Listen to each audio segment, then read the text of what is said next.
안녕하세요. 반갑습니다. 예정대로라면 대면에서 강의를 할 텐데요. 그러지 않아서 갑자기 영상을 만들다 보니까 영상이 사진을 찍고 집어넣었어요. 그러다 보니까 화질이 좀 좋지 않은데 여러분들 교재는 다 구입하신 거잖아요. 그죠? 여기 SF 공동체 이 교재에 그 한 권짜리 요약 정리만으로 보면 잘 돼 있는 교재예요. 그래서 여러분들 이 SF 교재 잘 활용하시면 도움이 될 것 같고요. 요약 중심으로 아주 잘 돼 있는 교재다. 그래서 이 부분 참고하시면서 여기에 있는 내용들만 여러분들 딸딸딸 암기하시고 이해나 암기하시고 그 다음에 이것을 시험에 어떻게 녹여내고 있는지 기출문제를 여러분들이 또 접하시면 여러분들이 1급 시험 보는데 많은 도움이 될 거라고 생각이 되어집니다. 어쨌든 코로나 끝나기 전까지는 좀 화질이 안 좋더라도 이렇게 가름하고요. 끝나면은 여러분들 대면해서 같이 수업하는 것으로 그렇게 하죠. 아셨죠? 자, 화질 좀 보이나요? 좀 안 보이더라도 좀 흐릿하더라도 여러분들 교재에 있으니까 교재에 같이 보면서 이렇게 하시죠. 네, 그렇게 하는 걸로 하고요. 자, 그러면 강의해보죠. 지역사회, 제가 좀 중요한 부분은 그때마다 좀 중요하다라고 여러분들에게 코멘트를 할 거예요. 그러면 아, 이거 좀 중요하구나 이러한 부분들을 여러분들이 기억하셨다가 여러분들 실전에 써먹으시면 될 것 같습니다. 지역사회 일반적인 개념 자체도요 중요하다라고 할 수가 있습니다. 어떤 면이 중요하냐면 일단 로스는 지역사회를 지리적 지역사회와 기능적 지역사회 두 가지로 나눕니다. 로스 글자가 두 글자죠. 그래서 두 개로 나눕니다. 지역성을 강조하는 지리적 의미의 지역사회, 조천읍, 그죠? 제주시 이렇게 읍면동 단위의 지역성을 강조하는 지리적 의미의 지역사회와 그 다음에 뭐가 있냐면 동질성을 기반으로 하는 지역사회, 이것을 기능적 지역사회라고 합니다. 그래서 지리적인 의미의 지역사회와 기능적인 지역사회, 기능이라는 것은 뭔가 동질적인 속성들이 모여있는 것을 기능적 지역사회라고 얘기를 합니다. 이렇게 과거로 갈수록 지리적인 의미의 지역사회가 강했다 그러면 현재 미래로 갈수록 이제 어때요? 가상 공간의 지역사회가 더 대두되고 있는 거죠. 그래서 지리적 의미의 지역사회가 있고 기능적 의미의 동질성을 띤, 그러니까 기능적이라는 것은 뭔가 동질적인 집단들의 모임이다라고 보시면 되겠어요. 그래서 동질성을 띤 기능적 지역사회에서 이제 세 번째는 뭐냐면 둘 다 같이 지리적인 지역사회와 기능적인 지역사회가 혼합하고 있는 것이고 그걸 뛰어넘어서 이제 공간적인 한계를 아예 뛰어넘는 가상공간에서의 지역사회. 그래서 여러분들이 기억할 것은 뭐다? 지리적 의미의 지역사회에선 기능적 의미의 지역사회, 그리고 자연지역사회라는 것은 동시에 고려하는 거예요. 지리적 지역사회와 기능적 지역사회를 동시에 고려하는 뭐다? 자연지역사회가 있고 끝으로 가상 공간의 지역사회가 있다. 가상현실이겠죠. 인터넷이 발달되면서 이렇게 네 가지를 기억해 주세요. 지리적 의미의 지역사회, 기능적 의미의 지역사회, 지리적과 기능적이 혼합된 자연지역사회, 그리고 사이버 또는 가상 지역사회 이렇게 기억해 두시면 좋겠습니다. 주요 학자별 지역사회 핵심 키워드는요. 반드시 한 문제 이상은 나오는 영역입니다. 자, 로스는 어떻게 나눈다 그랬죠? 지리적 의미의 지역사회와 기능적 의미의 지역사회 두 가지로 나눈다. 이렇게 기억해 주시고요. 파크와 버제스는 파크는 어떤 필드를 얘기하죠. 그래서 모든 지역사회는 사회이지만 모든 사회가 지역사회가 아니다라는 것을 강조하고 있습니다. 그래서 파크와 버제스 같은 경우는 지리적 의미의 지역사회를 강조합니다. 그래서 이건 뭐냐? 모든 지역사회는 사회이지만 모든 사회가 지역사회가 아니다라는 것은 지역사회. 모든 사회는 지역사회가 아니에요.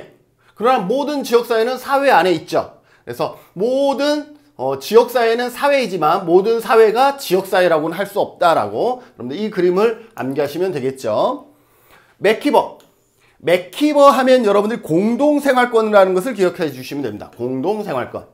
인간의 공동생활이 영위되는 일정한 지역을 공동생활권으로 명령하면서 사회적 동질성, 공동체 의식을 강조합니다. 그래서 맥키버는 공동체, 공동생활권을 강조하는 사람 맥키버. 워렌은요 기능적 지역사회를 강조합니다.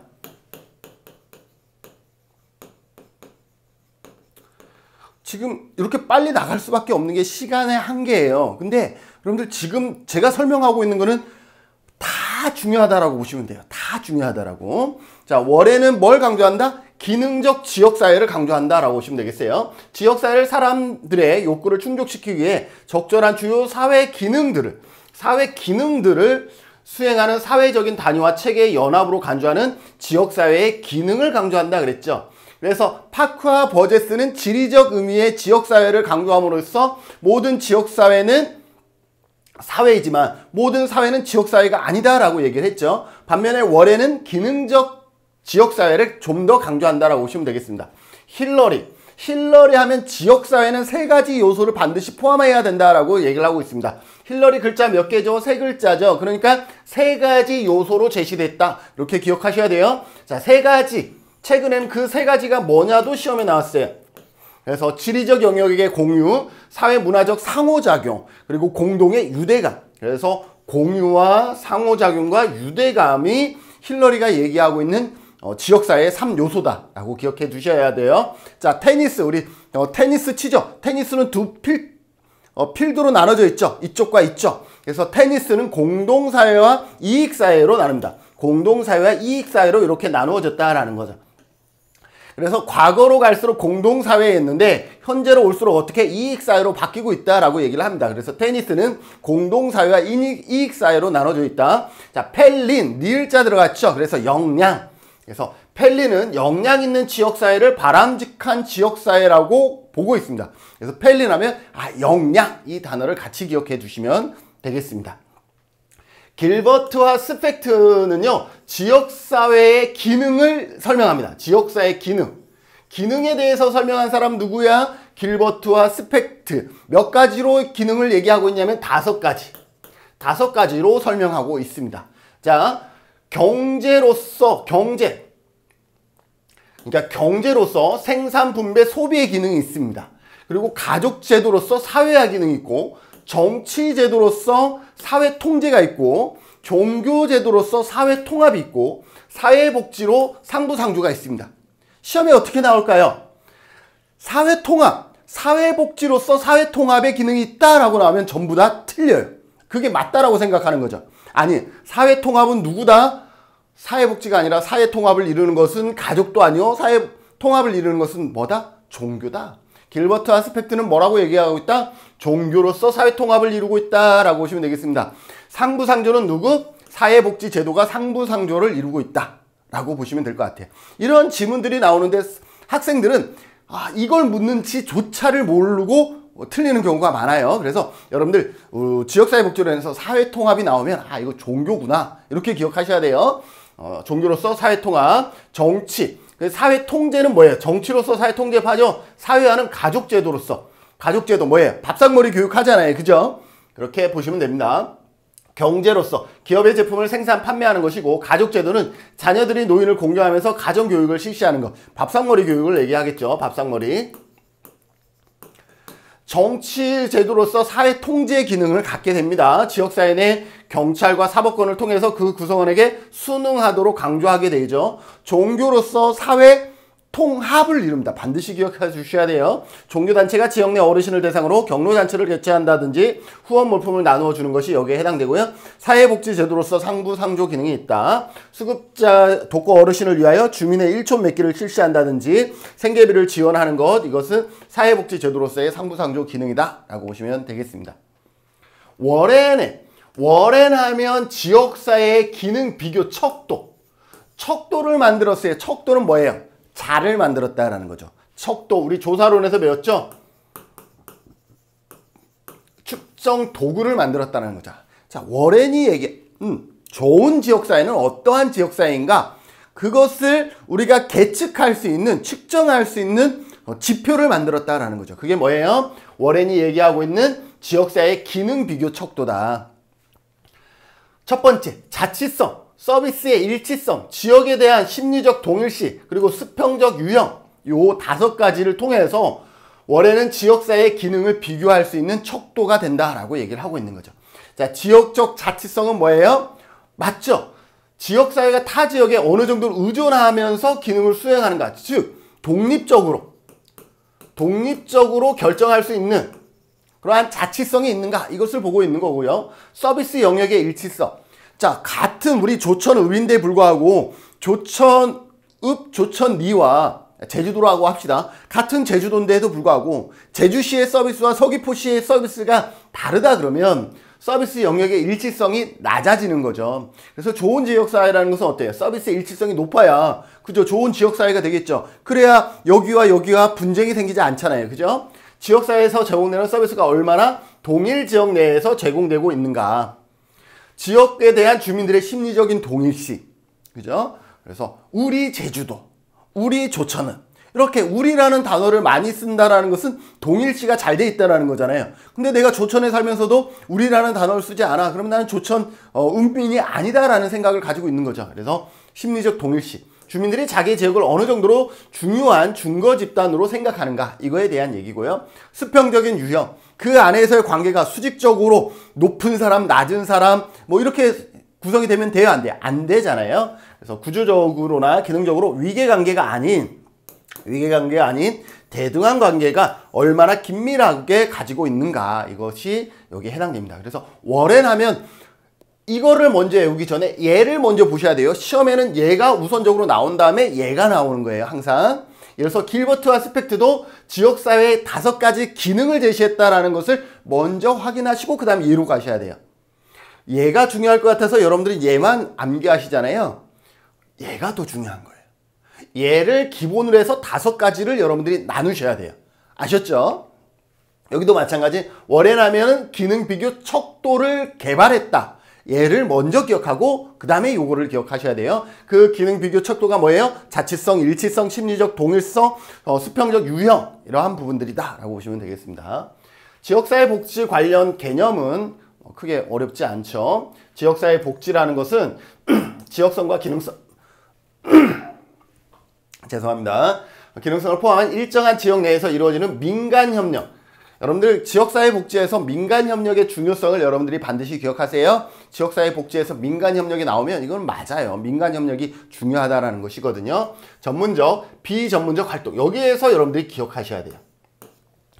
여러분들이 사회복지 실천론은 뭐예요? 전문가에서 이루어진다. 이게 정답이죠. 그런데 지역사회 복지론에서 실천론과 다른 한 가지가 있다 그러면 비전문가의 활동을 존중한다. 어디에서는? 지역사회 복지론에서는. 물론 사회복지 실천에서도 비전문가의 역할을 무시하는 건 아니겠지만 지역사회 복지론에서는 비전문가의 역할이 더 중요시됩니다. 예를 들어서 제가 사회복지사인데 여기에 지역 주민들이 있어요. 그러면 나는 우리 복지 쪽에서 보면 전문가라고 얘기를 해요. 자, 그러면 김준은이 우리 조천읍의 모든 지역사회 복지를 다 어떻게 조정할 수가 있을까요? 계획할 수가 있을까요? 그럴 수는 있지만 누가 있느냐 없느냐, 지역 주민들이 함께 해주고 다양한 정보를 주느냐에 따라서 더 훌륭한 제도가 만들어질 수가 있고 프로그램이 만들어질 수가 있는데 지역 주민들이 함께 하지 않으면 어때요? 이게 엉뚱한 프로그램이 만들어질 수가 있다는 거죠. 그래서 지역복지에서 핵심은 뭐냐? 전문가뿐만 아니라 비전문가의 활동도 상당히 중요시하다. 반드시 기억하세요. 비전문가, 시험에 비전문가 지역사회복지론 나오면 그래, 지역사회복지론은 비전문가의 역할도 상당히 중요해. 이렇게 여러분들 기억해 두셔야 됩니다. 지역 주민의 삶의 질 향상과 지역사회 문제 해결, 주민의 복지 욕구 충족을 목적으로 합니다. 지역의 복지 욕구를 충족한다라는 거. 여기 뭐예요? 지역 주민의 삶, 지역사회 문제, 지역 주민. 이거요 아무것도 아닌 것 같죠? 여기에는 뭐가 있어요? 아, 개인이 아니구나. 개인이 아니구나. 아, 노인이 아니구나. 아, 장애인이 아니구나. 이러한 부분들을 여러분들 기억하셔야 돼요. 지역사회 복지는 특정한 한 집단, 한 단체, 개인을 위한 것이 아니다라는 거예요. 무슨 말인지 아시겠어요? 지문에 지역에 있는 어르신들을 위한 것이 목표로 설정된다. 이러면 지역사회 복지 아니에요. 지역사회 복지는 그보다 더 광범위한 지역 주민, 지역사회 문제, 주민 이러한 단어들이 나와야 되는 거예요. 이거는 다 알지만 시험에 나오면 노인 어르신들을 위한 지역 복지를 실천한다, 목표를 구성한다 이렇게 하면 당연히 노인을 위한 거 맞지라고 정답을 체크할 수 있는데 아니다라는 거예요. 이거는 이 지역 주민, 지역사회 문제와 상반되는 개념이다라고 볼 수가 있겠죠. 지역사회복지 실천, 지역사회를 대상으로 하는 사회복지 실천을 포괄적으로 일컫는 광의의 개념이다. 지역사회를 대상으로 하는 사회복지 실천을 포괄적으로 한다. 근데 이 사회복지 실천이 우리가 개별 사회사업과는 좀 달랐죠. 그래서 우리가 크게 개별 사회사업이 있고 집단 사회사업이 있고 그 다음에 지역사회복지가 있어요. 그래서 개별과 지역사회는 동일하지는 않다라는 거예요. 동일하지는 않다라고 보시면 되겠습니다. 지역사회 조직입니다. 공공, 민간, 전문사회복지관, 전문사회복지에 의해서 수행되는 보다 조직적이고 의도적, 과학적인 지식과 기술을 계획적으로 활용하는 활동이다. 지역사회 만들기라는 것은 지역사회 공동체 의식. 여러분들 공동체라는 단어가 나오면 누구 생각하겠어요? 맥키버는 뭐라 그랬어요? 공동생활권을 강조한다 그랬죠? 아, 맥키버 공동생활, 공동생활권. 그렇죠? 그래서 지역사회 공동체 의식을 형성해가는 과정이다 하면 맥키버를 좀 고민해 보면 되겠죠? 그래서 지역 공동체의 사회적 자본 확충을 목표로 하고 있다라고 보시면 되겠습니다. 지역사회 보호라는 것은 말 그대로 지역사회 내에서 보호하는 것이죠. 사회적 보호가 필요한 대상자들에게 가능한 그들이 가정 또는 그와 유사한 지역사회 내 환경에서 서비스를 제공하는 사회적 돌봄을 얘기를 합니다. 시설보호라는 것은 지역사회 보호와는 반대되는 개념이겠죠. 사회적 보호가 필요한 사람들이 일정한 시설에서 보호와 함께 의식주를 제공받으면서 장기적으로 또는 장기적으로 거주하는 형태의 사회적 돌봄을 얘기합니다. 시설의 사회화, 시설 보호를 하는데 이 시설에 어떻게 사회화가 중요하겠죠. 시설의 사회화는 시설을 개방하는 거예요. 한마디로 개방을 하는 거죠. 그래서 시설의 소유한 장소나 설비, 기능, 인적 자원 등을 지역사회 내 개방하여 제공하여 사회복지시설과 지역사회의 상호작용을 촉진하는 일련의 과정이다. 시설의 사회화는 쉽게 얘기하면 시설을 개방하고 또 시설에 있는 이용자들이 지역사회에 또 나와서 같이 활동하고 참여할 수 있도록 하는 것이 시설의 사회화다라고 보시면 되겠죠. 재가보호는 또 시설보호와 반대겠죠. 지역사회 안에서 재가보호라는 것은 있을제 집과 집에서 생활하면서 보호를 받는 것이죠. 보호를 필요하는 사람이 자신의 가정에서 보호를 받는 것을 뭐예요? 재가보호라고 얘기할 수가 있고, 지역사회 개발이라는 것은 어떤 것이냐 하면 역량을 키워준다라고 보시면 돼요. 역량을 키워주는 거예요. 지역 주민들의 역량을 키워주는 것이 지역사회 개발이라고 보시면 되겠죠. 지역 주민들의 삶의 질 향상을 위해 주민들이 스스로에 대한 확신을 가지고 대처 기술을 획득할 수 있도록 지원하는 활동이다 라고 보시면 되겠습니다. 지역사회 복지 실천의 가치입니다. 가치. 여러분들 가치와 윤리, 그죠? 어떠한 차이가 있을까요? 윤리는 뭐고 가치는 뭐냐라는 거죠. 윤리는 옳고 그름이 있는 거예요. 옳고 그름이 존재해요. 존재. 가치는 옳고 그름이 있는 것이 아니라 선호도예요. 선호도. 여러분들이 가지고 있는 윤리와 제가 가지고 있는 윤리는 같아요. 왜? 일반적으로 인간이라 그러면 사람을 해서는 안 된다라는 옳고 그름이 분명한 것. 이거는 윤리예요. 윤리. 그러나 여러분들이 사회복지를 바라보는 관점과 김진훈이 사회복지를 바라보는 관점에서의 가치는 다를 수가 있어요. 여러분들은 이렇게 할 수가 있겠죠. 여러분들은 저는 보편적인 사회복지를 추구합니다. 그건 가치예요. 근데 김진훈은 이렇게 얘기할 수 있어. 난 선별주의인데 라고 얘기할 수 있는 거죠. 보편주의가 옳아요? 선별주의가 옳아요? 이거는 옳고 그름의 문제가 아니에요. 무엇을 여러분들이 뭘 더 선호하느냐, 김진우는 뭘 더 선호하느냐, 이거예요. 자, 그러면 이 가치는 어떻게, 개인적으로 봤을 때 어떤 게 더 중요해요? 그죠? 그 시대의 상황이나 이러한 맥락에서 그 가치가 판단되어질 때 가장 효과를 발휘할 수가 있겠죠. 그래서 선별주의가 옳다, 보편주의가 옳다라고 얘기할 수 없는 거예요. 그건 가치예요. 그러나 그 가치가 지금 시대 상황에서 잘 맞아떨어질 때 가장 시너지 효과가 크겠죠. 자, 그래서 가치입니다. 사회복지 실천의 가치입니다. 이러한 선호도를 가지고 있다라는 거예요. 이것이 반드시 옳다? 이거 아니에요.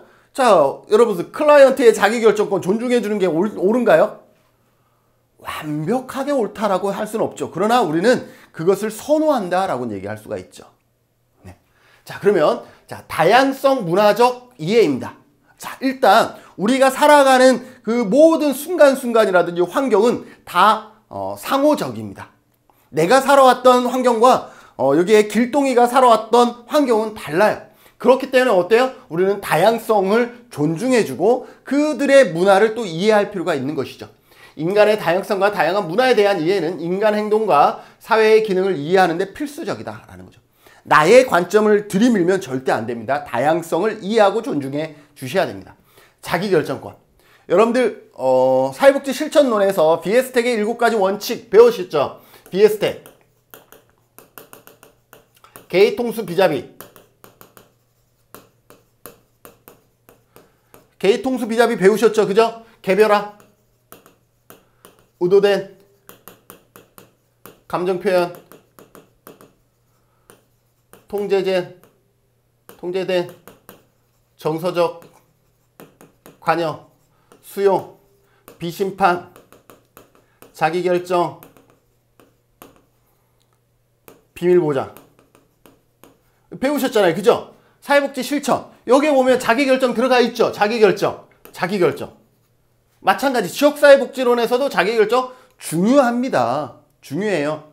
그죠? 그리고 여기에 인간의 다양성과 이거는 뭐예요? 개별화와 같은 거죠. 그죠? 그래서 같습니다.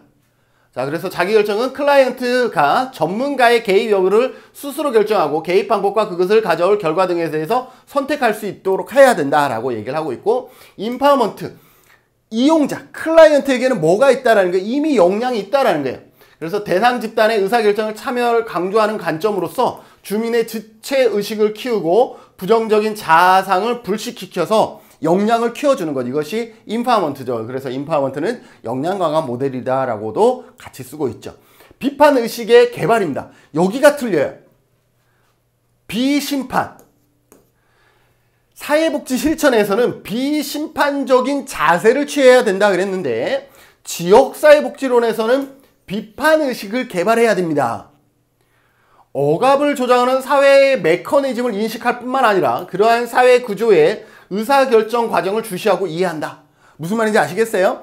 무조건 지역사회가, 여러분들 어때요? 여러분들 아마 지역사회 복지에 그동안 관심이 많지 않았겠죠? 그러다 보니까 어때요? 우리 지역사회 문제에 대해서 아주 적나라하게 살펴보려고 노력하지 않았잖아요. 그냥 옆마을하고 뭐 크게 다르지 않네? 이런 생각들을 많이 가졌죠. 이거는 뭐예요? 비판의식이 없었다라는 거예요.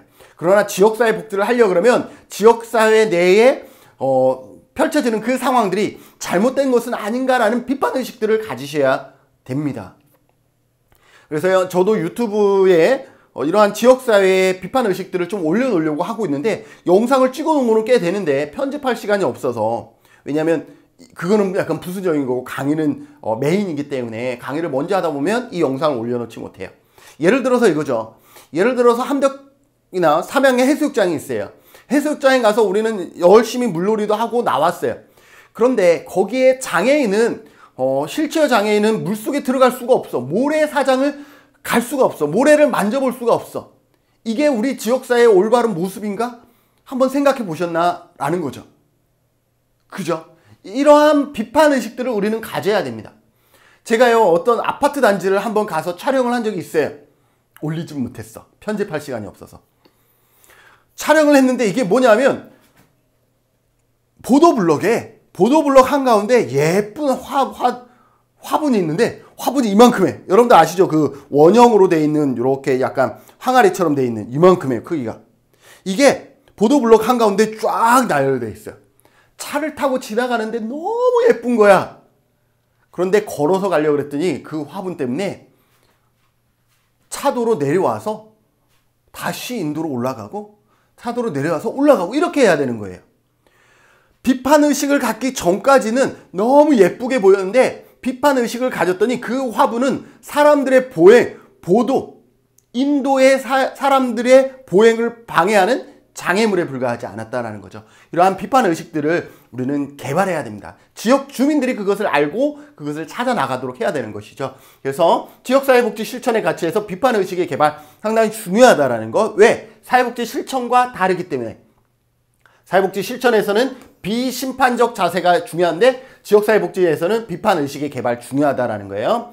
상호학습, 자원의 역량을 사정하는 것으로서 수집된 정보를 조직화하거나 이러한 부분들을 상호학습이라고 그러고요. 사회정의, 균등한 자원 배분입니다. 억압적이거나 정의롭지 못한 사회 현실을 개혁하기 위해서 법적 테두리 내에서 공동선을 추구하는 것이 사회정의다.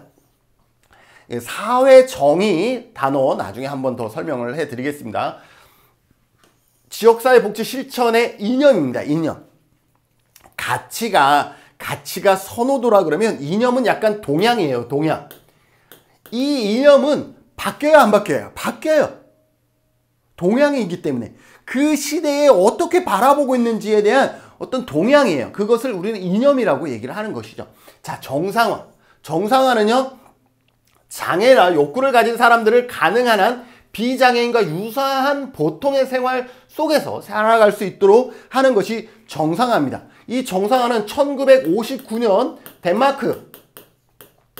덴마크에서 처음 사용되어집니다.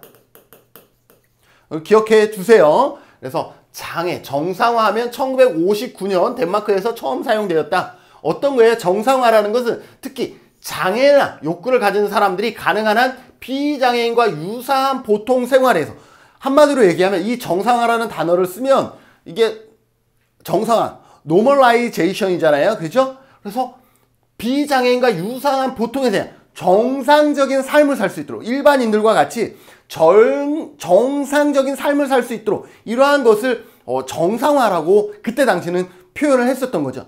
지금은 뭐예요? 장애가 있다 없다를 갖고 정상화냐 비정상이냐 이렇게 얘기할 수는 없지만 정상화 단어, 노멀라이제이션이 처음에 만들어질 때에는 장애가 있으면 비정상, 장애가 없으면 비장애, 뭐 이렇게 표현을 하고 있었죠. 그렇기 때문에 정상화, 장애나 욕구를 가진 사람들을 가능한 비장애인과 유사한 보통의 생활 속에서 살아갈 수 있도록 하는 것, 이것을 정상화라고 얘기를 합니다.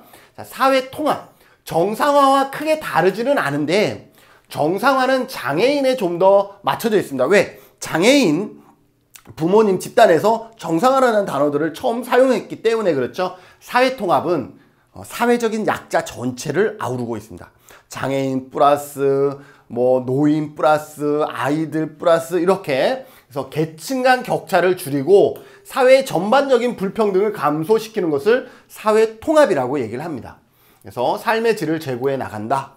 그래서 정상화의 이념과 사회통합의 이념은 크게 다르지 않아요. 그러나 차이가 있다 그러면 정상화는 장애인에 좀 더 맞춰져서 만들어졌다 그러면 사회통합은 사회적 약자에 좀 더 맞춰졌다라고 보시면 되겠습니다. 탈시설화는 시설에서는 어떤 문제들이 발생하죠? 시설에서는 뭐예요?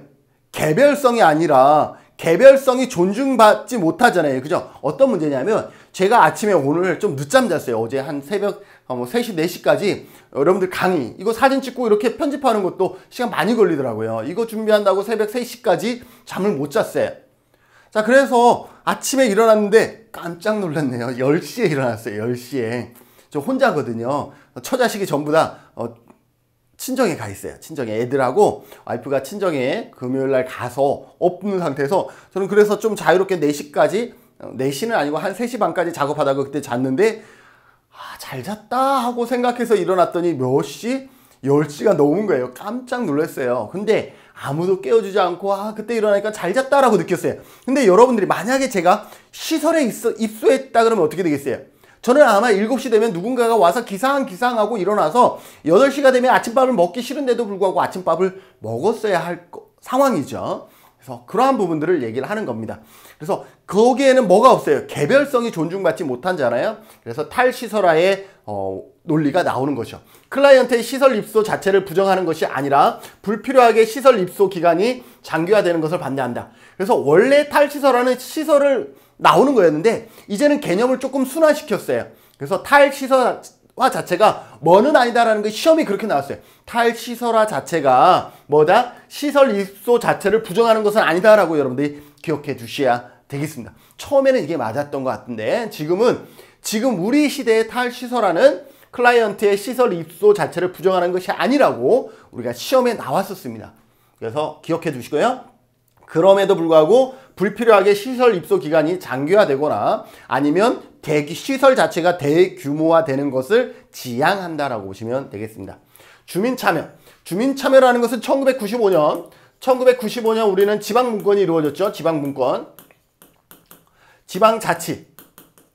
지방자치제가 도입이 됩니다. 1991년에 지방의회가 직접 선거로 바뀌고 1995년에 지자체 단체장까지도 이제 직접 선거로 바뀌면서 우리 제주도의 제주도지사를 우리 도민들이 뽑기 시작했어요. 1995년부터. 자, 그러면서 주민 참여의 역할이 상당히 중요하게 됐습니다. 같이 기억하세요. 그래서 주민의 지역사회의 주인공으로 주체성을 가지며 지방자치단체와 동등한 파트너십을 형성하는 것을 주민 참여라고 얘기를 합니다.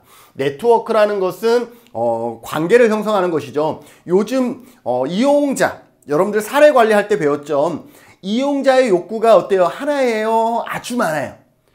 처음에 개입할 때는 하나의 문제를 보고 개입했는데 가서 인테이크를 하다 보니까 어때요? 그의 문제가 하나가 아니라 여러 가지가 얽히고 설켜 있다는 것을 알게 되고, 얽히고 설키고 문제를 해결하기 위해서는 다양한 기관들이 같이 어떻게 접근을 해야 된다는 것을 우리는 깨닫기 시작했죠. 그렇게 같이 접근하려고 그러면 뭐가 필요해요? 네트워크가 필요한 것이죠. 이용자 조직, 서비스 관계자 조직과 관련, 기관 연계 등 지역사회 서비스 공급 체계와 이용 체계를 효과적이고 효율적으로 만들어가는 것을 뭐라 그런다? 네트워크라 그럽니다. 제대로 된 사례 관리라든지 이런 걸 하려고 그러면 우리 민간협력도, 그죠? 민간협력도 네트워크에 해당되겠죠. 이러한 부분들이 네트워크에 해당된다라고 보시면 되겠습니다. 지역사회 복지 실천의 특성입니다. 자, 예방성 보죠. 예방성. 지역사회 복지 실천을 통해서 예방성, 통합성, 포괄성, 연대성, 지역성 등의 뭐가 있다? 특성이 있다라는 거죠. 일단 지역사회 복지 실천은요. 우리가 사회복지 실천은 예방성이기보다는 뭐예요? 문제 해결. 문제에 대한 해결을 중심으로 하죠. 그러나 지역사회복지 실천의 특성은 뭐가 있다? 예방성이 있다라는 거예요. 먼저 문제를 예방하는 차원의 접근도 지역사회복지 실천의 하나다라는 거죠. 개별 사회 사업은 예방성보다는 문제가 있는 클라이언트를 대상으로 해서 그 문제 해결에 참여하는 그러한 관계잖아요. 근데 지역사회복지는 예방성이 있다라는 거죠. 문제를 조기에 발견하여 대응함으로써 예방적 효과를 거두는 것이다. 그래서 문제를 조기에 발견해서 예방적 효과, 그래서 예방성. 통합성이라는 것은 여러분들 그 사례 관리할 때 통합성과 포괄성이라는 용어가 같이 나오는데 이 두 개의 단어는 여러분들이 반드시 개념을 확인하고 가셔야 됩니다. 자, 통합성과 포괄성은 저는 포괄성을 항상 먼저 설명하는데 포괄성은 뭐냐면 클라이언트를 둘러싼 문제가 다 많죠. 식사 문제라든지 건강 문제라든지 교육 문제라든지 관계 문제라든지 이러한 클라이언트를 만났더니 이런 여러 가지 문제가 있어요. 그러면 우리가 접근할 때 이 여러 가지 문제를 전부 다 아울러야 한다. 이때 쓰는 단어가 뭐냐면 포괄해야 된다라는 것. 이 전체의 문제를 어떻게 한다? 클라이언트의 이 전체의 문제를 어떻게 해야 한다? 포괄해야 된다라고 할 때 포괄성입니다. 자, 포괄성 뭐죠? 서비스 이용자 관점에서 강조. 이용자의 이러한 문제들을 다양한 욕구 충족에 관심을 갖는다. 이것이 포괄성의 개념이에요. 이해되시나요? 이용자가 가지고 있는 식사, 건강, 교육, 관계 이것을 전부 다 아울러야 된다는 것이 포괄성이에요. 즉 이용자 관점이죠. 자, 통합성은 뭐냐? 자, 이런 문제를 해결하려고 그러면 관계를 해결하려면 상담이 필요하고 교육이 필요하고 그러면 학원이 필요하고 건강이 필요하고 그러면 보건이 필요하고 식사하면 복지가 필요하고 이렇습니다. 그러면 한 개의 기관이 아니라 여러 개의 기관이 같이 접근해야 가능하겠죠. 서비스 공급자 관점을 강조합니다. 그래서 같이 접근하는 것, 공급자 측면에서는 통합성이라는 단어를 씁니다. 그래서 서비스 공급자 관점을 강조하면서 서비스의 중복과 누락 방지에 관심을 갖습니다. 여기에서도 밑반찬 들어가지 않겠죠. 왜냐하면 이제 통합적으로 회의하면서 하기 때문에 너희들은 밑반찬 들어가세요. 우리는 건강을 체크할게요. 이렇게 되겠죠.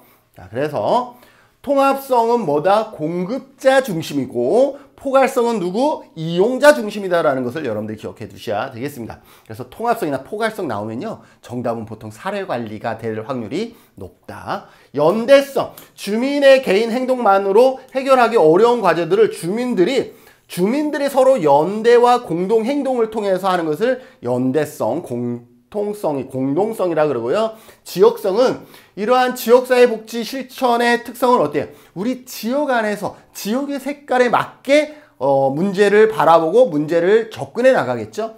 그래서 지역사회 복지 실천은 주민생활이 장이면서 동시에 사회 참여의 장으로서 지역적 특성을 고려한다. 그냥 지역성은 지역적인 특성을 고려하는 것을 의미하게 되겠죠. 지역사회 복지 실천의 원칙은 맥닐의 원칙과 존슨과 디마치의 원칙이 있어요.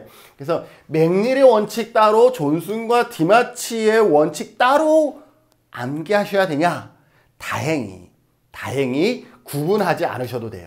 다행히 아직까지는 구분하지 않아도 돼. 이 전체를 통으로 여러분들이 이 지역사회 복지 실천의 원칙이구나. 그렇게 기억하시면 되겠습니다. 자, 근데 시험에는 자주 나옵니다. 그래서 기억하세요. 주민의 욕구에 관심을 가질 것. 당연하죠. 주민의 욕구에 관심을 가질 것. 지역사회복지 실천에서 1차적인 클라이언트는 지역사회다. 이거 다 알거든요. 여러분들 지역사회복지의 1차적인 클라이언트는 누구야? 지역사회, 지역주민이야 라는 걸 다 알면서도 아까도 말했듯이 노인, 장애인 나오면 맞지 오케이 이렇게 해버리면 안 된다라는 거예요. 얘는 아니다. 얘는 특수 대상이잖아요.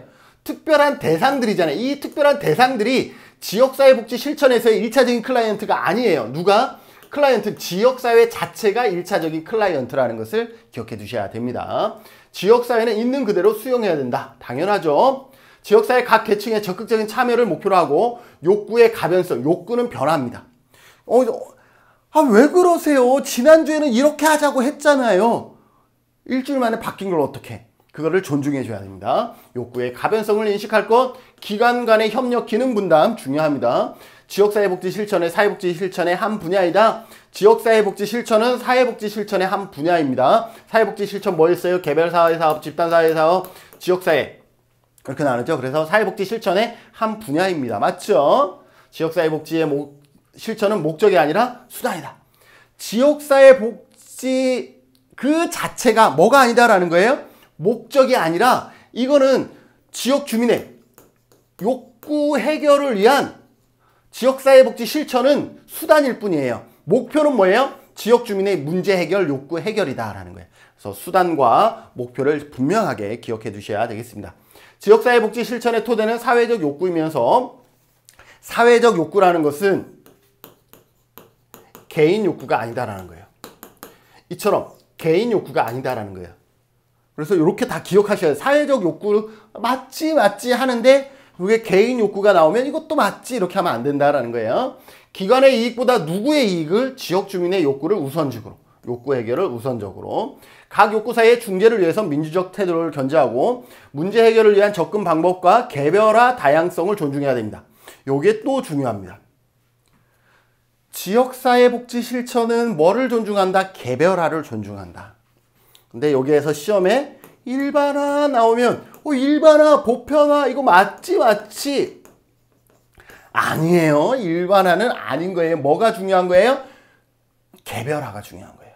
일반화 시험에 나왔었거든요. 그럼 일반화 맞지? 일반화 좋은 거잖아. 아니라는 거예요. 활동 기간의 광범위한 집단의 이익을 반영. 광범위한 집단의 이익이라는 것은 뭐예요? 이러한 특수 직급이나 대상이나 기관들이 아니라 보다 광범위한 집단의 이익을 반영하는 것이 지역사회복지 실천의 원칙이다라는 것. 기관의 효과적 운영을 위해 다른 기관과 협력하여 동시에 기관 자체의 사업장 이익을 유지함으로써 집중과 분산이 필요하다. 여기서는 집중과 분산이 필요하다 기억해 두시면 될 것 같고, 집단 간 의사소통을 가로막는 장벽들은 어떻게 해야 되겠어요? 제거해야 되는 게 맞겠죠. 자, 여기까지 보고요. 자, 파트 3입니다. 파트 3. 시간 엄청 빨리 지나가죠. 그죠? 말 빨리 하지. 그런데도 불구하고 시간은 후다닥 지나가죠. 지금 저는 이마에 지금 땀이 엄청 맺혔어요. 네. 야, 더워요. 에어컨을 킬 수가 있는데 에어컨이 소리가 커서 여러분들에게 잡음이 좀 많을까봐 에어컨을 지금 꺼는 상태거든요. 그래서 막 지금 잘 안 보이죠? 땀 흘리는 거. 자, 지역사회 복지의 역사입니다. 역사. 역사에서는 영국의 역사나 미국의 역사, 우리나라의 역사들이 있는데 지역사회 복지 실천에서는 영국이나 미국은 뭐 정책이나 행정이나 이런 데서는 많이 나오겠지만 여기에서는 지역사회 복지론에서는 우리나라의 역사가 좀 더 많이 나온다라고 보시면 되겠어요. 그래서 과목마다 특징이 있어요. 똑같은 역사를 배우더라도 영국을 좀 더 많이 출제되는 그러한 과목이 있는가 하면 지역사회 복지론처럼 미국은 출제되는 경향이 거의 적고요. 우리나라라든지 영국이 그나마 조금 높은 편이다라고 보시면 되겠어요. 자, 지역사회 복지의 역사입니다. 자선조직협회와 인보관을 먼저 비교하죠. 자선조직협회는 COS라고 얘기를 하고 인보관 같이 비교합시다. 자선조직협회와 인보관을 여러분들이 비교할 수 있어야 되겠죠. 이거는 뭐 여러분들 다양한 과목에서 반복해서 언급되어지고 있죠. 자선조직협회는 사회 진화론과 적자 생존의 이념을 강조합니다. 기억하세요. 지금 제가 설명하고 있는 거 이 교재 자체가요. 응축한 내용이기 때문에 어느 건 암기하고 어느 건 이거는 중요하지 않아. 이거 절대 없습니다. 반드시 다 암기하셔야 되는 겁니다. 사회 문제의 원인을 누구에게? 개인에게 뒀다. 자선조직협회의 가장 중요한 건 뭐예요? 개인에게 사회 문제를 떠넘겼다 라고 보시면 되겠습니다. 사회의 상류층 또는 이들과 가까이 지내는 사람들이 참여합니다. 왜 상류층이냐면 이거는 뭐예요? 1834년 하면 뭐 생각나요? 개정빈민법. 개정빈민법이 생각나나요? 영국의 개정빈민법이 하면서 구빈의 혜택을 어떻게 해요? 축소시키죠. 구빈의 혜택을 축소시키다 보니까 이제 누가 생겨나는 거예요? 자선단체들이 생깁니다. 자선단체들이 생긴데 우후죽순으로 생기는 거예요. 자, 그러다 보니까 이 자선단체의 서비스, 중복구호라든지 또 배제되는 누군가도 있겠죠? 이러한 문제를 해결하기 위해서 만들어진 게 자선조직협회예요. 자선조직협회 언제 만들어져? 영국 같은 경우는 1869년에 해요. 그러니까 여기보다 한 3, 40년 후죠. 그래서 이렇게 됩니다. 왜 자선조직협회가 만들어진지 아시겠어요? 1834년에 개정빈민법이 만들어지면서 구빈 혜택이 줄어들어요. 이 구빈 혜택이 줄어드니까 자선단체들이 또 생기는 거죠. 반대적으로. 자선단체들이 우후죽순으로 막 생기다 보니까 중복구호의 문제가 생겨요. 그래서 이 중복구호를 방지해야 되겠다. 그래서 자선조직협회가 만들어진데 이거 누가 만들어요? 상류층이. 왜? 이 사람들 도와주는, 구빈을 도와주는 사람, 얘분들은 누구 계세요? 상류층이겠죠. 상류층. 그래서 상류층이 이들과 가까이 지내는 사람들이 참여하면서 자선조직협회를 만들게 되는 거죠. 만든 목적은 뭐예요? 기관들 간의 서비스 조정입니다. 중복구호. 가장 중요한 건 중복구호를 막겠다라는 거예요. 그래서 우회방문원이라는 가정방문을 두고요.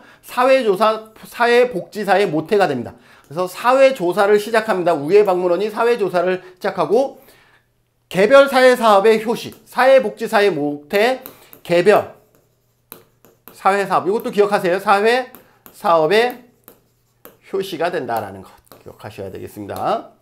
반면에 인보관은 있어요. 인보관은 뭐냐면 자유주의, 급진주의, 계몽주의입니다. 반드시 기억하세요. 자선조직협회는 뭐예요?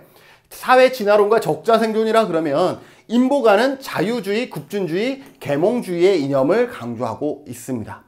사회의 문제를 여기에서는 개인이라고 봤는데 여기에서는 환경이라고 봅니다. 환경, 이 환경이라는 것은 뭐예요? 제도라든지 문화라든지 이 자체가 잘못됐다라는 거예요. 자, 주도층은 누구냐? 대학 성직자들이 참여합니다. 왜? 계몽을 해야 되잖아요. 계몽을 한다라는 것은 지식인들이 가서 깨우침을 주는 거죠. 지식인들 누구예요? 대학생이나 성직자들이 참여합니다. 그래서 지식인층. 빈민과 같이 거주하면서, 같이 생활하면서 기존의 사회 질서를 비판합니다. 개인을 비판하는 것이 아니라 제도나 문화 등을 사회 질서를 비판하게 되는 것이죠. 직접 서비스를 강조하고요. 환경과 제도계의 교육에 역점을 둡니다. 그래서 교육 중요합니다. 그리고 아동 노동을 반대했다. 이러한 부분들을 여러분들이 기억해 두시면 좋겠습니다. 자, 영국의 지역사회 복지의 역사입니다. 방금 아까 배웠죠? 1834년에 개정구민법 이후에 자선단체들이 늘어납니다. 그러면서 중복구호의 문제가 생기죠. 이게 문제가 생깁니다. 그러면서 자선조직,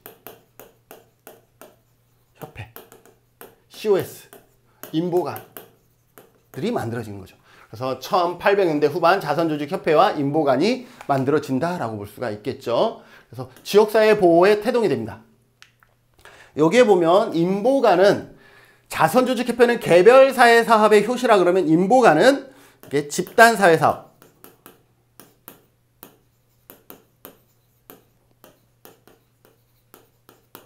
지역사회 보호의 효시가 되는 거죠. 왜냐하면 같이 거주했기 때문에 집단 또는 지역사회라고 얘기할 수가 있겠죠. 네. 그래서 지역사회 보호의 태동이 이때다라고 보시면 되겠습니다. 1950년에서 1960년대 정신보건법의 제정으로 시설보호에서 지역사회보호로 전환이 됩니다. 정신보건법이 제정이 되고요. 이때 당시 정신질환을 해결할 문제를 약간 조절할 수 있는 약이 개발됩니다.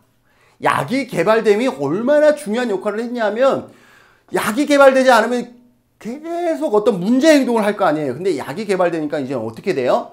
컨트롤이 좀 된다라는 거죠. 약간 수위 조절이 됐다라는 거죠. 그래서 그동안은 무조건 시설에서만 생활할 수밖에 없는 환경이었는데 약이 개발되면서 이제는 어때요? 지역사회로 가도 약만 잘 먹으면 어느 정도 생활하는데 큰 문제가 없다라는 거예요. 그래서 정신보건법 제정으로 시설보호에서 지역사회보호로 전환된다라는 것. 1960년대에서 80년대는 시본보고서, 하버트보고서, 바클레이 보고서가 출판이 됩니다. 요거는 지역사회보호 형성기예요. 형성기. 그리고 지역사회보호의 발전기예요. 발전기.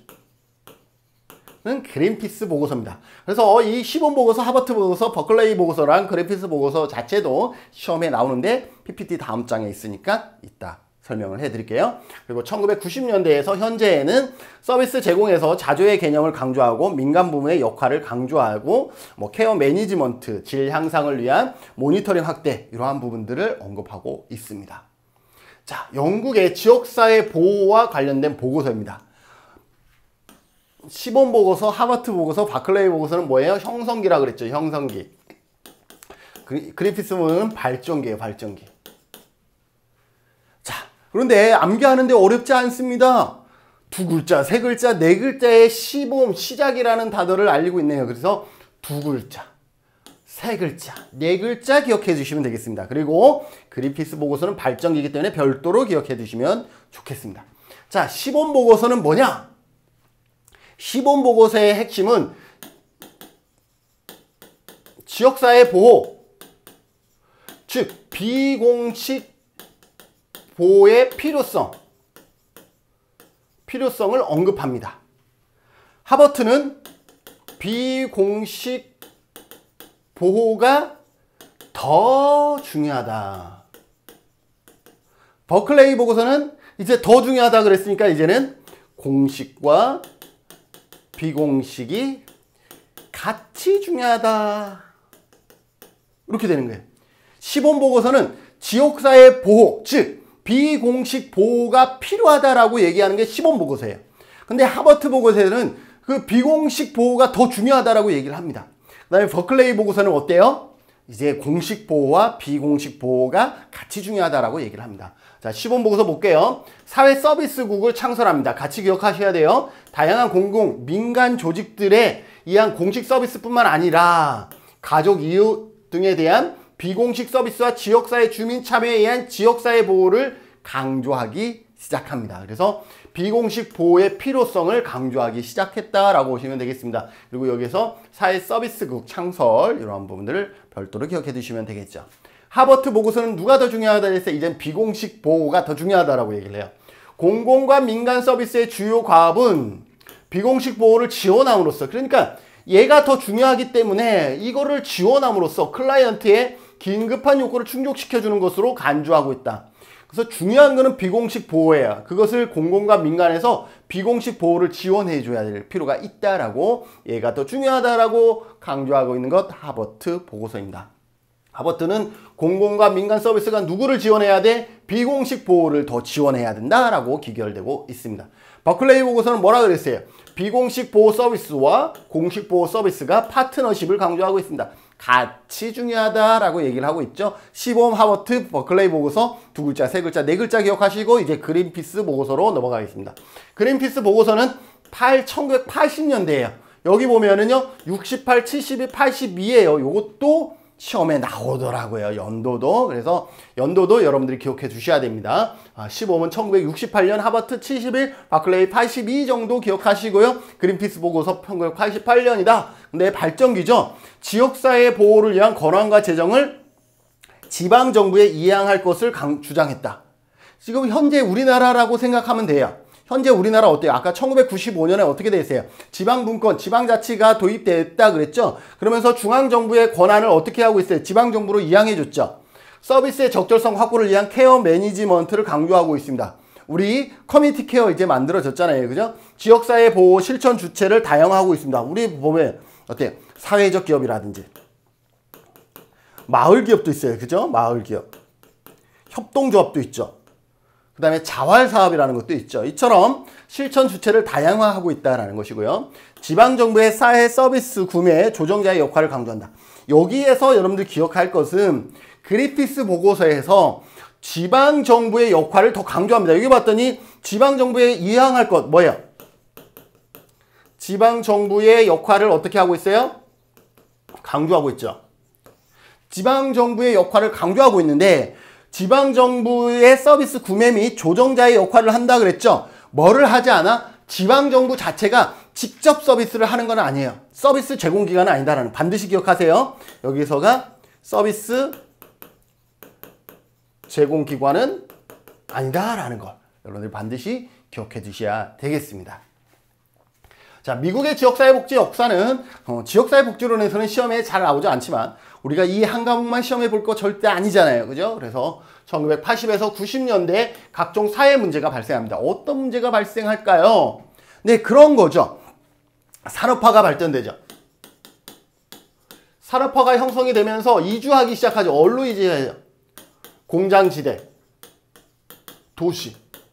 자, 산업화가 발전되면서 이주하기 시작합니다. 공장이나 도시로 이주하는데 여기에 갔더니 어때요? 다 직장을 구하고 다 잘 사나요? 아니죠. 이제 도시 문제가 발생하는 거죠. 뭐라 그래요? 슬럼가들이 만들어지는 거죠. 자, 이러니 이 슬럼가 도시 문제를 해결하기 위해서 이제 어떻게 해요? COS, 인보관이 만들어지는 거예요. 그래서 영국과 유사하지만 또 약간은 다르죠. 그래서 각종 사회 문제가 발생하고 자선조직협회와 인보관 운동이 만들어진다라고 보시면 되겠습니다. 미국의 COS와 인보관은 영국보다 한 20년 정도가 뒤지거든요. 그래서 이때가 자선조직협회와 인보관이 만들어진 시기이고요. 1920에서 50년대는 어때요?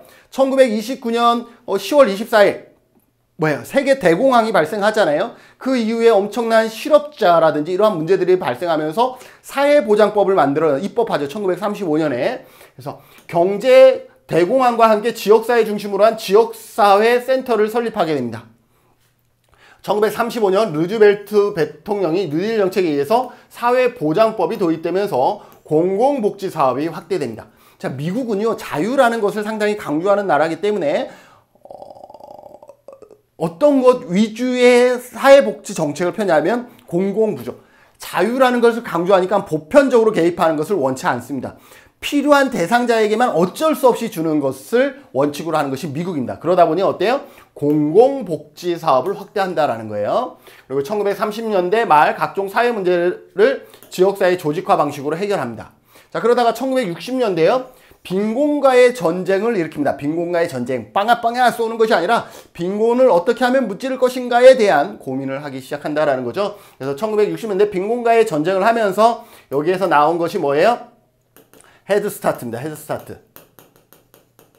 아이들에게 교육권을 준다 그러면 이 아이들이 슬럼가를 벗어날 수 있을 것이다. 직업을 찾아서. 그래서 1960년대 빈곤과의 전쟁 헤드스타트 운동을 합니다. 이것을 우리나라가 벤치마킹하면서 드림스타트로 받아들인 것이고요.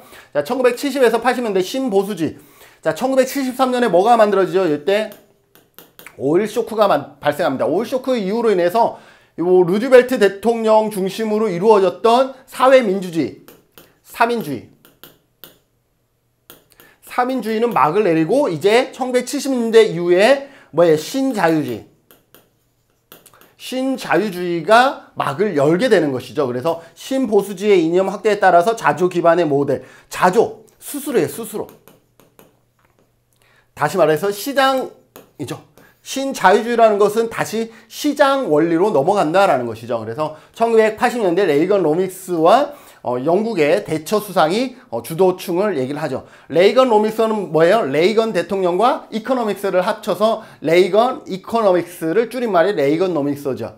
우리 아베 총리가 당선될 때 뭐였어요? 아베노믹스라고 얘기를 했죠. 아베 총리도 경제적인 부분들을 상당히 신경을 많이 썼기 때문에 아베 플러스 이코노믹스에 대해서 아베노믹스라는 단어를 우리가 많이 쓴 것처럼 레이건노믹스도 마찬가지. 레이건 대통령과 이코노믹스를 합쳐서 레이건노믹스라고 얘기를 했었던 것이고요. 그래서 그 기조가 뭐예요? 신자유주의 기조였다라고 보시면 되겠습니다. 1990년대 이후 지역사회 중심의 복지개혁을 주장하기 시작을 하게 됩니다. 자, 한국입니다. 한국의 지역사회 복지 역사가 어때요? 영국과 미국보다는 더 많이 나온다라고 얘기를 했죠. 일제강점기, 촌락단위. 일단 여러분들 기억할 때 촌락단위와 정부에 의한 인보제도 두 가지를 기억하셔야 됩니다. 둘의 개, 품앗이, 향약, 이거는 뭐다? 촌락단이다. 상창도. 촌락단이다. 정부에 의한 인보제도. 애민육조, 오가작토, 의창, 상평창, 진을청, 동서대변, 화린원, 해민서. 이거는 뭐예요? 정부다. 일단 항상 기억하실 때 여러분들이 이 낱개는 기억하는데 얘를 기억하지 않으면 답을 알면 공부를 했는데도 못 찾아. 일단 둘의 개, 품앗이, 향약이 촌락단이다라는 것을 우선 기억해야 되고 나머지는 정부에 의한 인보제도다라고 여러분들이 기억해 두셔야 됩니다. 왜냐하면 이래서 이 향약을 설명하면서 향약은 뭐로써? 정부 주도형으로 실시되었다. 이렇게 하면 이 향약에 대한 설명이 맞더라도 정부에 의한 고식이 들어갔기 때문에 틀린 게 되는 거예요. 그래서 촌락단위, 둘의 개, 품앗이, 향약 먼저 기억하시고 정부 나머지 기억하셔야 되겠습니다. 자, 둘에는 뭐죠? 둘에는 농사일을 교환하는 거죠. 그죠? 그래서 마을 단위입니다. 마을 전체. 우리 조천 은민들이에요. 저기 모슬포 대정에 가서 말을 내주고 대정읍의 은민들이에요. 우리 조천읍에 와서 감귤 따주고 이렇게 하는 거예요. 그게 두레예요. 품앗이는 뭐냐? 두레하고 다른 거예요. 이거는 농사일을 교환했죠. 이거는 노동력을 교환한 거예요. 노동력을 교환하는 거예요. 예를 들어서 저는 잘하는 게 강의잖아요. 그래서 저는 옆집 그 대학생한테 강의를 해줬어요. 그런데 얘는 남아도는 게 힘이야. 그래서 우리 집에 와서 농사일을 도와줬어. 둘에는 농사일을 맞교환하는 거라 그러면 품앗이는 그의 가치와 노동력과 나의 노동력을 맞교환하는 거죠. 나는 강의를 해주고 그는 와서 농사일을 해주고 나는 강의를 해주고 그는 와서 우리 집에 보육을 담당해주고 이렇게 노동력을 교환해 주는 거죠. 여기는 가까운 지역에서만 가능하겠죠. 가까운 지역. 여기는 마을 전체라 그러면 여기는 가까운 지역. 그래서 두레와 품앗이는 그런 의미에서 좀 다르고요. 개는 뭐예요? 개는 뭐예요? 어떤 집단, 은행의 역할들을 하는 것이죠. 집단의 은행이라든지 또 어떤 역할들을 하는 거예요? 친목, 그죠? 친목. 이러한 단어들이 나오면 이건 개죠. 향약은 뭐예요? 향약은 지금으로 치면은 자치규약이에요. 자치규약. 자치규약이 뭐예요? 그 지역 안에서 실시되어지는 그러한 조례를 얘기를 하는 것이죠. 조례와 규칙 이런 것들을 얘기를 합니다. 그래서 향약은 자치규약이죠. 자치라는 것은 그 지역 아니잖아요. 그렇기 때문에 향약이 정부에 의한 인부제도 말이 안 되잖아요. 그죠? 자, 애민육조 있고요. 오가작통법. 오늘날의 조례와 같은데 오가작통법은 뭐예요? 정부에 의한 인보제도였다라고 보시면 되겠죠. 그래서 의창. 조례 이거 빼버릴까요? 여기 조례에 있으니까 여기 자치규약이라고만 하고 여기 오늘날의 조례는 오가작통법 이렇게 기억하는 게 여러분들이 덜 헷갈리겠네요. 그래서 향약은 자치규약이다. 그리고 오가작통법은 오늘날의 조례다. 이렇게 보시면 될 것 같고 의창과 상평창, 진을청 이런 거 구분해서 나오는 경우는 많지는 않지만 그래도 구분한다 그러면 의창이라는 것은 뭐예요? 이거는 흉년시 곡식을 걷고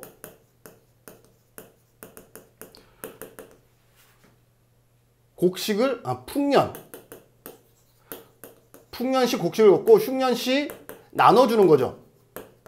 그런데 어떻게 나누냐면 무상으로 나눠줍니다. 무상으로 나눠. 오늘날의 공공부조와 같겠죠. 공공부조.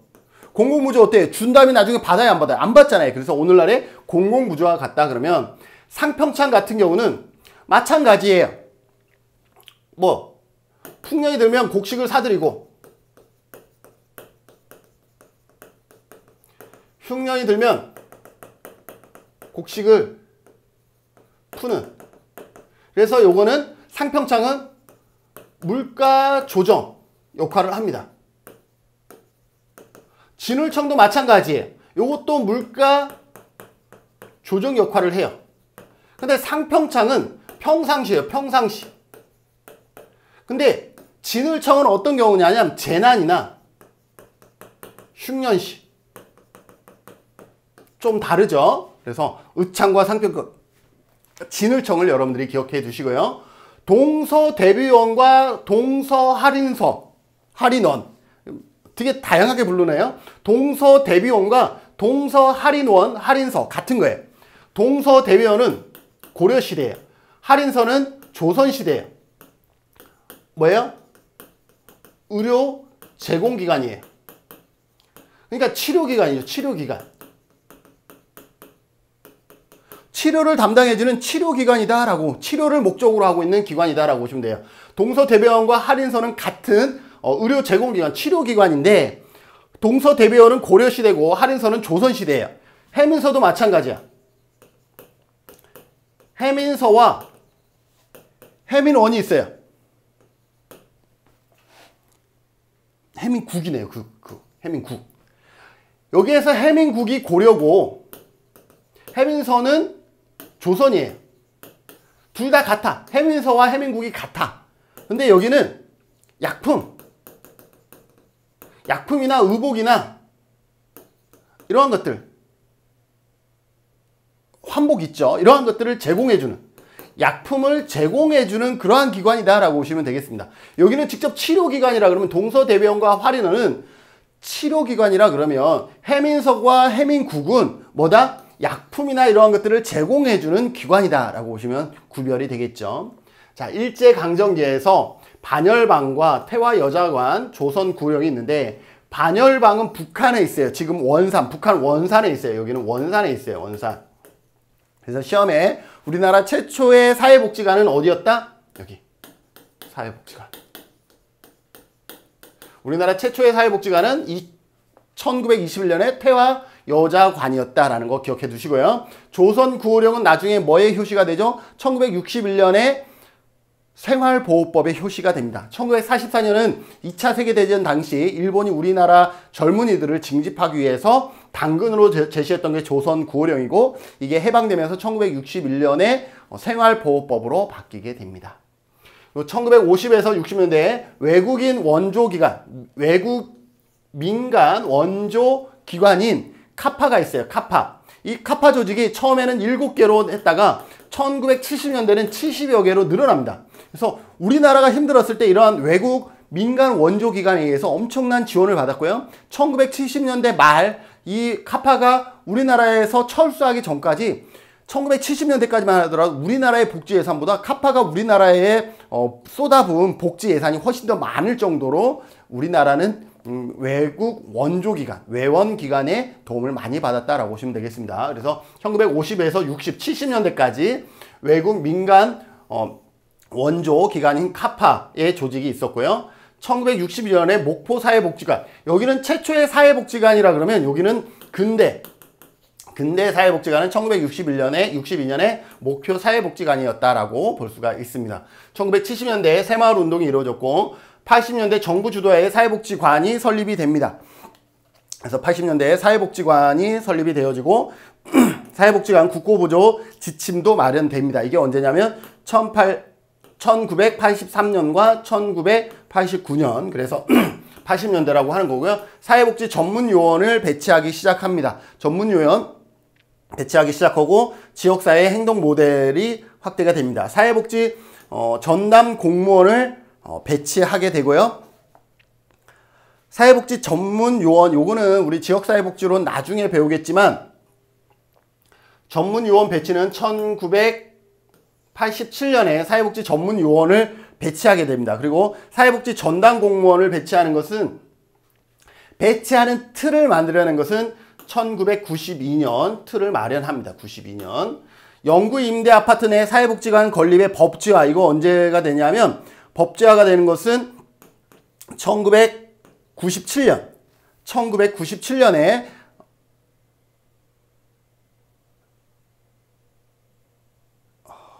영구 임대 아파트, 죄송합니다.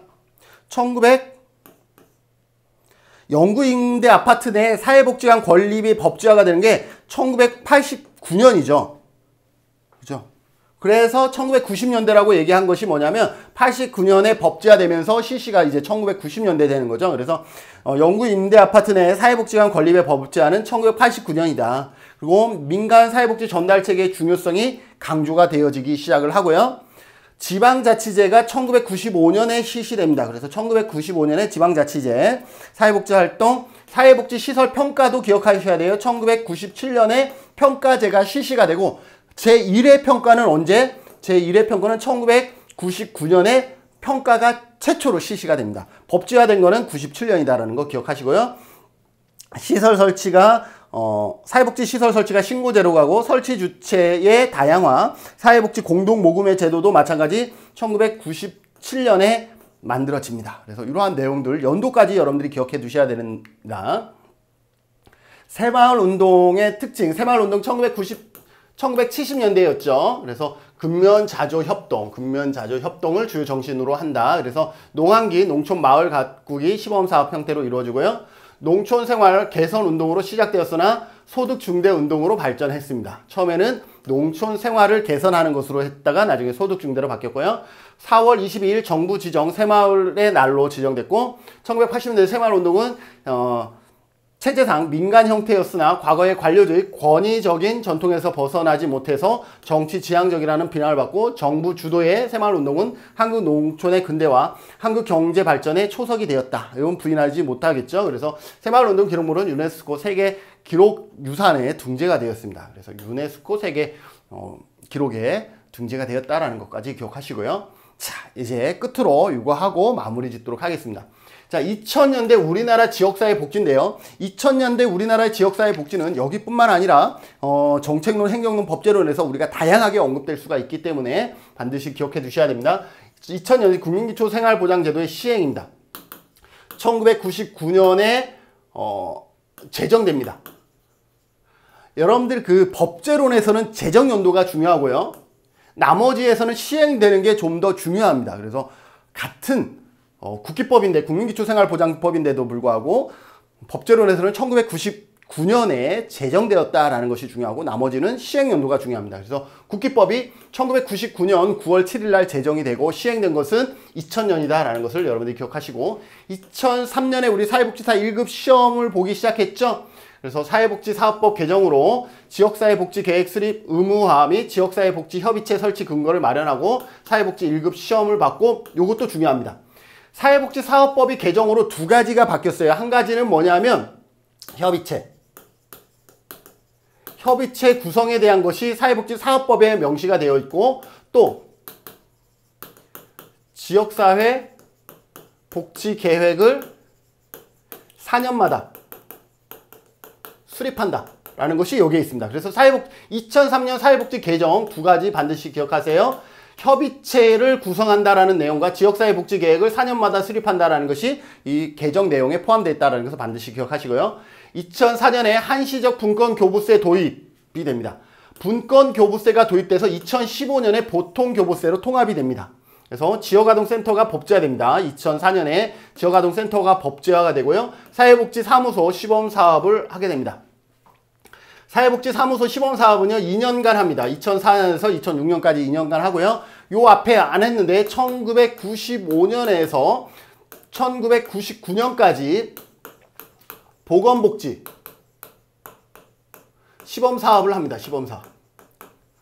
보건복지사무소죠. 보건복지사무소 시범사업을 하는데 본사업으로 넘어가지 못했다가 다시 2004년에 뭐예요? 사회복지사무소. 여기는 보건복지사무소인데 여기는 보건이 빠진 사회복지사무소를 시범사업을 합니다. 이때도 본사업으로 넘어가지 못했고 이때도 본사업으로 넘어가지 못했습니다. 지금 설명하는 것 내용이 좀 많지만 다 기억해 두셔야 되겠습니다. 자, 2004년에 한시적 분권교부세가 있다가 2015년에 보통교부세로 바뀝니다. 분권교부세는요 영역을 나눠서 교부해 주는 거예요. 이거는 복지예산, 이거는 뭐 토목예산 이렇게 나눠주는 것을 분권교부세라 그러고, 그렇게 나눠주다가 2015년에 어떻게 돼요? 보통교부세로 이제는 통으로 나눠주고 있습니다. 2005년 지역사회복지협의체 운영. 여기에 보면 협의체 구성에 대한 것이 나왔었죠. 2003년에. 그래서 2년 후에 2005년부터 지역사회복지협의체를 운영하기 시작을 하고요. 제1기 지역사회복지계획을 수립하는데 이 수립은 2006년에 수립합니다. 2006년. 왜냐하면 협의체가 구성된 다음에 그 다음에 이 협의체에 의해서 지역사회복지계획 수립이 이루어지고요. 2006년 시행은 2007년부터 시행되기 시작합니다. 2007년 시행된다. 2006년에 자원봉사활동기본법이 시행됩니다. 여러분들 자원봉사활동기본법의 주무부처는 행안부입니다. 행안부. 행정안전부, 행안부라는 거 기억해 주시고요. 2007년에 주민생활지원서비스 전달체계 전면 시행이 됩니다. 그래서 이것도 기억해 두시고요. 동사무소를 동주민센터로 명칭을 바뀝니다. 얘가 이름이 바뀌었죠. 주민생활지원서비스로 바뀌면서 주민생활지원서비스를 시민들에게 각인시키려고 동사무소의 이름을 동주민센터로 바뀝니다. 그래서 사회적 기업 육성법, 디딤, 시암통, 디딤 시암 통장은 뭐예요? 아동들, 그죠? 아동을 지원하기 위한 사업이었죠. 그리고 2008년에 노인장기요양보험이 시행됩니다. 노인장기요양보험법도 2007년에 보험법이 제정되고 시행은 2008년에 시행되는 거죠. 희망복지 전달체계가 형성이 되고요. 2010년 사회복지 통합관리망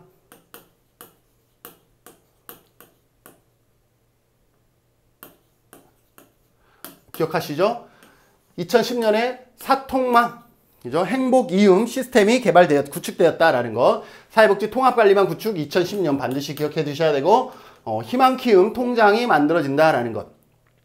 희망키움, 아까 디딤 씨앗 통장은 뭐예요? 아동을 지원하기 위한 것이잖아요. 희망키움은 누구를? 아동뿐만 아니라 아동 포함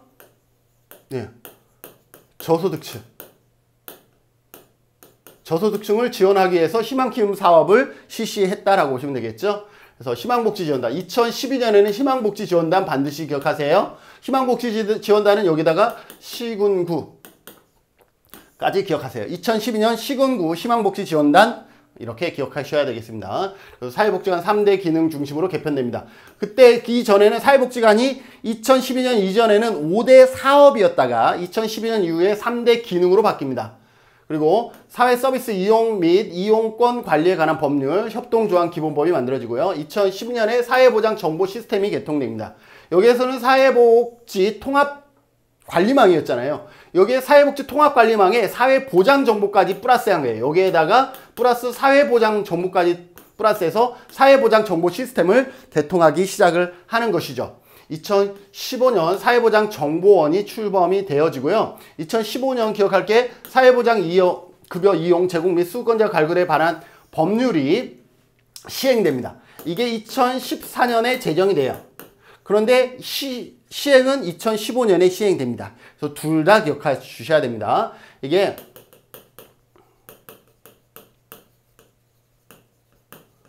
법이 만들어진 거에 같은 거예요.